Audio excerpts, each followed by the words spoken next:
Hey guys, আসসালামু আলাইকুম। This is me Fatema care. ওই দিন বড় যা বলতেছে যে তোমার হাতের হচ্ছে কর্ন স্যুপটা বানায় খাওয়া আমাকে, কারণ ওই কর্ন স্যুপটা তোমার হাতেরটা আমার খুব ভালো লাগে। আর বেসিক্যালি সে আবার কর্ন স্যুপটা বেশি পছন্দ করে। তো নর্মালি হচ্ছে আমি কর্ন স্যুপে সবসময় চিকেন অ্যাড করি, কিন্তু আজকে চিকেনটা অ্যাড করব না। চিকেন ছাড়া শুধু ডিম দিয়ে, কর্নফ্লাওয়ার দিয়ে, আর হচ্ছে স্যুপের একটা প্যাকেট আছে যেটা হচ্ছে ইনস্ট্যান্ট পাওয়া যায়, আমি ওইটা দিয়ে হচ্ছে সবসময় স্যুপটা বানাই।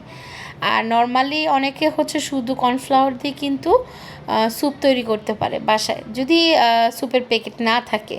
আর স্যুপের প্যাকেট থাকলেও ওইটাও দেই, প্লাস হচ্ছে কর্নফ্লাওয়ারও দিই। তো এখানে হচ্ছে আমি কর্নফ্লাওয়ার নিয়ে নিচ্ছি, আমার মানে যতটুকু প্রয়োজন আমি অতটুকুই নিয়েছি, কারণ হচ্ছে এটা অনেক মানে ঘন হতে হবে। আর আমি হচ্ছে একটু গাজর অ্যাড করছি, গাজরের সাথে হচ্ছে আমি লবণ টবণ দিয়ে পানি দিয়ে একবারে বসাই দিছি। তো আমরা মোটামুটি যাতে 7-8 জন খেতে পারি ওরকম পরিমাণে আমি পানি দিয়েছি। আর এখানে দেখতে পাচ্ছেন চামচটা কিন্তু 4 চামচের থেকে একটু বড় চামচ নিয়েছি। আর আমি প্রায় 3 চামচের মতন দিয়েছি কর্নফ্লাওয়ার। তারপর হচ্ছে 2টা ডিম নিব, 2টা ডিম আগে থেকে ফেটে রাখবো যাতে দলা না বেঁধে যায়, কারণ পানিটা কিন্তু গরম হয়ে গেলে আনাম ডিম দেওয়ার সাথে সাথে কিন্তু দলা বেঁধে যায়। তার জন্য আমি ডিমটা এইভাবে ভেঙে দিয়ে দিব। তো আজকে একটা নতুন আইটেম, যেমন মানে কর্ন স্যুপের মধ্যে যেটা অ্যাড করব সেটা হচ্ছে ম্যাজিক মশলাটা, যেটা হচ্ছে আমরা নুডলসে অ্যাড করি, সেটা আমি আজকে অ্যাড করব।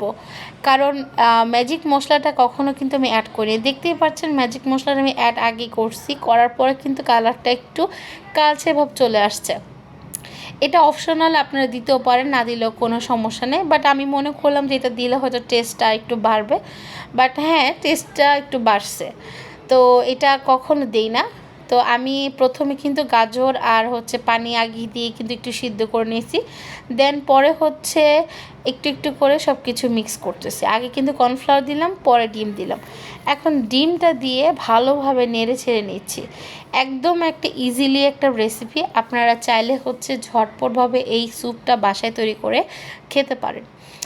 আমি হচ্ছে বাসার মধ্যে বেশিরভাগই হচ্ছে আমি থাই স্যুপটা বানাই, কারণ আমাদের বাসায় সবাই থাই স্যুপটা পছন্দ করে।